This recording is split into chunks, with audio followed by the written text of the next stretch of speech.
የናይል ወንዝ ዲፕሎማሲ ከዛቻና ከማስፈራራት ፖለቲካ ወጥቶ ወደ የቼክ ደብተር ዲፕሎማሲ ተሸጋግሯልን?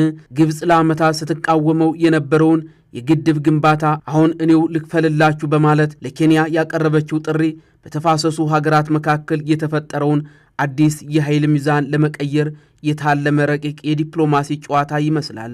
ስድስቱ የናይል ተፋሰስ ሀገራት ትብብር ማዕቀፍ ስምምነቱን አጽድቀው የጋራ ኮሚሽን ለመመስረት በወሰኑበት ማግስትም ካይሮ ፊቷን ወደ ናይሮቢም አዙራለች። የግብጽ ውጭ ጉዳይ ሚኒስተር በናይሮቢ ያደረጉት ጉብኝትና ያቀረቡት የኢኮኖሚ ማባባያም ግብጽ በተፋሰሱ ሀገራት መካከል የገጠማትን ብቸኝነት ለመስበር የምታደርገው ጥረት ተደርጎም ተወስዷል። ይህ የግብጽ አዲስ ስልት የላይኛው ተፋሰስ ሀገራትን አንድነት ይፈትን ይሆን? ዛሬ በዚህ ጉዳይ ላይ ያተኮረ ትንታኔ ይዘንላችኋል። እስከ ዝግጅታችን መቋጫ ድረስ አብራችሁን ቆዩ። ግብጽና ኬንያ በናይል ወንዝ ጉዳይ ላይ ያላቸው ታሪካዊ ግንኙነት በውጥረት በጥርጣሬና አልፎም በጥርጥር ላይ በተመሰረተ ትብብር የታጀበ እንደሆነም ይገለጻል። ታሪካዊ መረጃዎች እንደሚያሳዩት ግብጽ ኬንያን እንደ ለዘብተኛ አጋር ስትመለከታት ቆይታለች። እንደ ኢትዮጵያ ጠንካራ አቋም ከመያዝ ይልቅ ኬንያ ለኢኮኖሚ ጥቅሞች ቅድሚያ ትሰጣለች ብላም ታምናለች። አሁን የቀረበው የግድብ ግንባታ የገንዘብ ድጋፍ ጥያቄ ግብጽ ላለፉት 60 ዓመታት በናይል ላይ የነበራትን የማስፈራራት ታሪክ ወደ የገዥ ታሪክ ለመቀየር ያደረገችው ትልቅ ሽግግር እንደሆነም በርካቶች ይናገራሉ። በናይል ወንዝ አጠቃቀም ላይ ከኢትዮጵያ ጋር ለዓመታት የከረረው ውዝግብ ውስጥ የቆየችው ግብጽ አሁን ስልቷን በመቀየር ወደ ደቡባዊ ተፋሰስ ሀገራት ፊቷን ማዙራለች። የግብጽ ውጭ ጉዳይ ሚኒስተር ባድር አብደላጢ በናይሮቢ ያደረጉት ጉብኝትና የኬንያ የግድብ ግንባታ የገንዘብ ድጋፍ ለማድረግ ያቀረቡት ጥሪ ካይሮ በናይል ተፋሰስ ሀገራት መካከል የፈጠረውን አዲስ የኃይል ሚዛን ለመቀየር የምታደርገው ጥረት ተደርጎም ተወስዷል። ይህ ጉዞ በተለይ ስድስቱ የተፋሰስ ሀገራት የናይል ተፋሰስ የትብብር ማዕቀፍን አጽድቀው የጋራ ኮሚሽን ለመመስረት በወሰኑበት ማግስት መከሰቱ ጉዳዩን ረቂቅ የዲፕሎማሲ ፉክክርም ያደርገዋል። በቅርቡ ስድስቱ የናይል ተፋሰስ ሀገራት ኢትዮጵያን ጨምሮ ማለት ነው የትብብር ማዕቀፍ ስምምነቱን አጽድቀው የጋራ ኮሚሽን ለመመስረት መወሰናቸው ግብጽን ብቸኛም አድርጓታል። ይህንን ኮሚሽን ለማዳከም አባላቱን በኢኮኖሚ ጥቅማጥቅም መከፋፈል የግድም ሆኖባታል። የኬንያ የፖለቲካ ተንታኞች ጉዳዩን ሲያስረዱም ግብጽ ለግድብ ግንባታ የገንዘብ ድጋፍ ለማድረግ ማቅረቧንም የቼክ ደብተር ዲፕሎማሲ ሲሉም ይጠሩታል። ግብጽ በናይል ወንዝ ላይ የሚደረግን ማንኛውንም ግንባታ ስትቃወም ቆይታ አሁን ግን እኔው ልክፈላችሁ ማለቷ የፖለቲካ ግብ እንጂ የልማት ፍላጎት እንዳልሆነም ይገልጻሉ። የግብፁ የውጭ ጉዳይ ሚኒስተር ከኬንያ ጠቅላይ ሚኒስተርና የውጭ ጉዳይ ሚኒስተር ሙሳሊያ ሙዳቫዲ ጋር በናይሮቢ ተገናኝተው በተወያዩበት ወቅት ኬንያ ለደቡባዊ የናይል ተፋሰስ ፕሮጀክቷ የግብፅ መንግስትን የገንዘብ ድጋፍ በአማራጭነት እንድትጠቀምም የግብዣ ሐሳብም አቅርበዋል።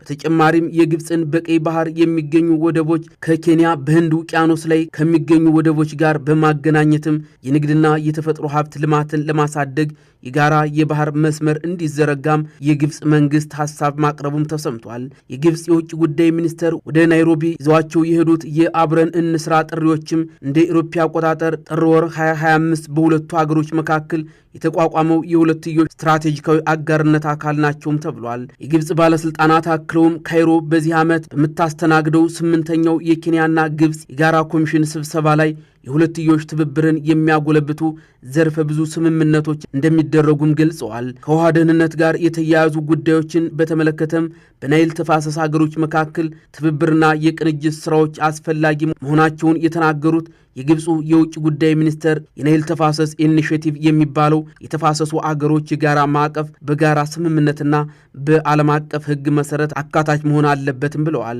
ግብፅ የአንድ ወገን እርምጃዎችን አትቀበልም ያሉት ባለስልጣኑም ይህ ሁሉን አቀፍ የሆነ ስምምነት በዓለም አቀፍ ሕጎች መሰረት ወደ ነበረበት ለመመለስም ከኬንያ ጋር በጋራ ለመስራት ዝግጁ መሆኗንም ተናግረዋል። የግብፅ ሚዲያዎች የኬንያው ውጭ ጉዳይ ሚኒስተር ሙዳቫዲ ኬንያ የሁሉም የናይል ተፋሰስ አገሮች ጥቅምን ለማስከበር ውይይትና ትብብር እንደሚያስፈልግ ታምናለች ማለታቸውን የዘገቡ ሲሆን በግል የማህበራዊ ትስስር ገጻቸው ላይ ኬንያና ግብፅ የረዥም ጊዜ አጋርነታቸውን በማጠናከር ለንግድ ለኢንቨስትመንትና ለቀጠናዊ ትስስር አዳዲስ እድሎችን መክፈታቸውን ቀጥለዋል ሲሉም አስታውቀዋል። የግብፅ ባለስልጣናት ኬንያ ወደ ምስራቅና መካከለኛው አፍሪካ መዳረሻ ለመሆን ለግብፅ ቁልፍ መሳሪያ መሆኗን እንዲሁም በኬንያ የሎጂስቲክስ ማዕከል በማቋቋም ወደ ቀጠናዎቹ የንግድ ተደራሽነት ለማሳደግ ከፍተኛ ፍላጎት እንዳላቸው መረዳታቸውን የኬንያው ሚኒስተርም አረጋግጠዋል። አገሪቱ ሁሉም የናይል ተፋሰስ ሀገሮች የጋራ ተጠቃሚነትን ለማረጋገጥ ዓለም አቀፍ ሕግ መሰረት አድርጎ በውሃ ደህንነት፣ በማህበራዊ ኢኮኖሚ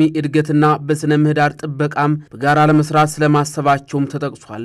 ባለፈው ሳምንት የኢትዮጵያ የውጭ ጉዳይ ሚኒስትር ጌዲዮን ጢሞቴዎስ በመሩትና በናይል ወንዝ ዙሪያ የቡሩንዲ፣ የሩዋንዳ፣ የደቡብ ሱዳን፣ የታንዛኒያ፣ የኬንያና የኡጋንዳ የውጭ ጉዳይ ሚኒስትሮች በተሳተፉበት ስብሰባም የውጭ ጉዳይ ሚኒስትሮቹ የናይል ተፋሰስ የትብብር ማዕቀፍ ስምምነትንም በፍጥነት በማጽደቅና የናይል ወንዝን የሚያስተዳድር የናይል ተፋሰስ ኮሚሽን በፍጥነት ተቋቁሞ ወደ ስራ ለማስገባት መስማማታቸው ተገልጾ ነበር። በዚህ ውይይት ላይ የተሳተፉት የኬንያው የውጭ ጉዳይ ሚኒስትር ሙሳሊያ ሙዳቫዲ የውጭ ደህንነት ለቀጠናው መረጋጋት፣ ለህዝብ ጤናና ለረጅም ጊዜ የኢኮኖሚ እድገት መሰረት በመሆኑ የጋራ ኃላፊነታችንን በመወጣት የውሃ ደህንነትንና ፍትሐዊ አጠቃቀምን ማረጋገጥ አለብንም ሲሉ በማህበራዊ ገጻቸው ገልጸዋል። ከኬንያ በስተቀር 6ቱ አገሮችም የናይል ተፋሰስ የትብብር ማዕቀፍን አጽድቀው የናይል ተፋሰስ ኮሚሽንን ለማቋቋም የሚያስፈልገውን ፊርማ ያሟሉ ሲሆን ኬንያ በውይይቱ ያንጸባረቀችው አቋም የትብብር ስምምነቱን ለማጽደቅ ከጫፍ መድረሷን አመላካች ነው ተብሎ ነበር። የግብጽ ባለስልጣናት ወደ ናይሮቢ ተጉዘው ያቀረቧቸው ሐሳቦችና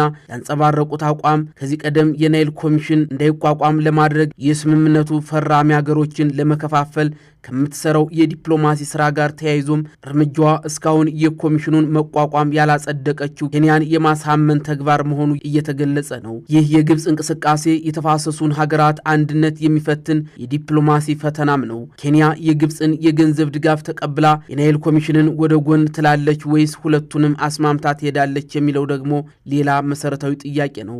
በቀጣይ በሚካሄደው 8ኛው የኬንያና የግብጽ የጋራ ኮሚሽን ስብሰባ ላይ ምላሽ ያገኛል ተብሎም ይጠበቃል። ይኸው ጉዳይ ለኢትዮጵያ ግን ምርጫው ግልጽ ነው። የጀመረችውን የክልላዊ ትስስር የኤሌክትሪክና የመሰረተ ልማት ማለት ነው በማጠናከር የተፋሰሱ ሀገራት ጥቅማቸው ከግብጽ የገንዘብ ድጋፍ ይልቅ ከዘላቂው የጋራ ስምምነት ጋር የተቆራኘ መሆኑንም በተግባር ማሳየት ስለመሆኑም እየተነገረ ይገኛል።